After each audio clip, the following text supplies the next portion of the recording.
What if the mighty Aztec capital of Tenochtitlan had successfully repelled Cortez's siege in 1521? The Spanish conquistadors would have been crushed, their dreams of empire shattered. Without Mexico's vast silver mines, Spain would never have funded the Catholic Counter-Reformation. The Protestant Reformation would have spread unchecked across Europe, completely reshaping Christianity. Meanwhile, the Aztecs would have rapidly adapted European weapons and horses to their own military. But here's the shocking twist nobody expected. Indigenous diseases would have traveled back to Europe through continued contact. European populations, with no immunity to these New World pathogens, would face devastating plagues. The Atlantic slave trade would collapse without Spanish plantations demanding workers.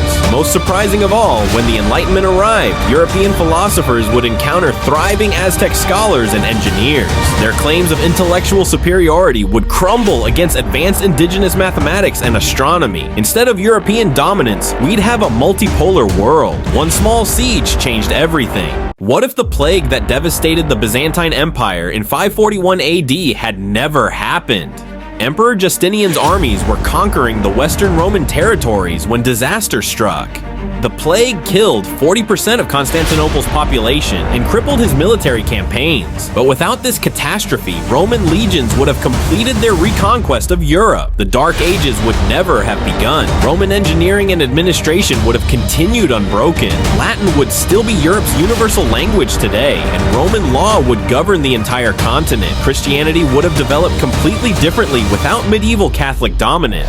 The Islamic expansion might have stopped at Arabia's borders, facing a unified Christian Roman Empire. Vikings could never have raided European coasts against continuous Roman naval power. The Renaissance would be unrecognizable because classical knowledge would never have been lost. Instead of rediscovering ancient texts, scholars would have built upon them for 1,000 years. One prevented plague could have maintained Roman civilization until the modern era. Medieval fragmentation would never have existed, fundamentally reshaping all of world history.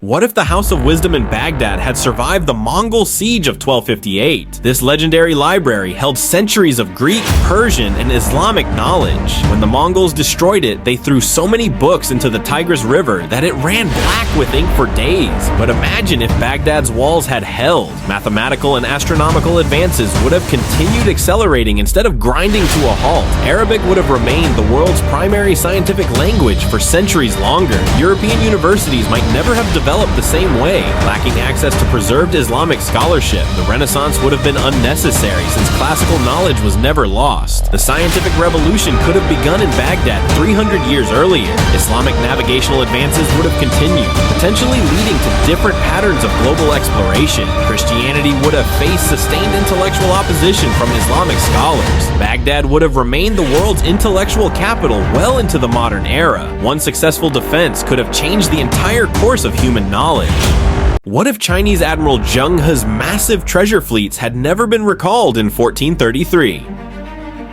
Instead of returning home, his 700 ships continued west past Africa, reaching the Mediterranean coast. Medieval Europe had never seen anything like it. Chinese naval technology was centuries ahead. Coastal cities from Venice to Genoa fell within months to superior gunpowder weapons and coordinated naval assaults. The Renaissance took a completely different path under Chinese rule. Mandarin replaced Latin in universities. Confucian philosophy pushed out Christian theology. Chinese printing presses spread knowledge 200 years earlier than in our timeline. But here's the twist. The age of exploration reversed completely. Chinese admirals reached the Americas first, establishing colonies from California to Peru. The Protestant Reformation never happened. Buddhist-influenced Chinese administration made it impossible. When the scientific revolution arrived, it combined Chinese empirical methods with preserved European classical knowledge. By 1500, China had created the world's first truly global empire. East and West had completely switched places in the balance of power. What if Mansa Musa never took his famous pilgrimage to Mecca in 1324? The richest man in history would have kept Africa's gold wealth completely hidden from the outside world. European and Arab traders would never have learned about Mali's incredible gold mines. Trans-Saharan trade would have remained small and local, without massive gold-seeking expeditions flooding in. Mali would have stayed isolated but economically powerful, controlling their resources in secret.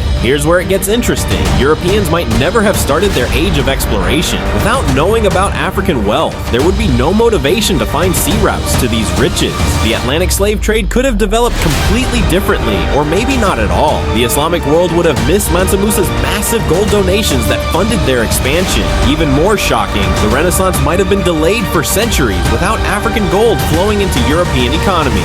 Colonialism itself might never have happened without Europeans knowing what Africa contained. One pilgrimage accidentally revealed the wealth that would later destroy an entire continent.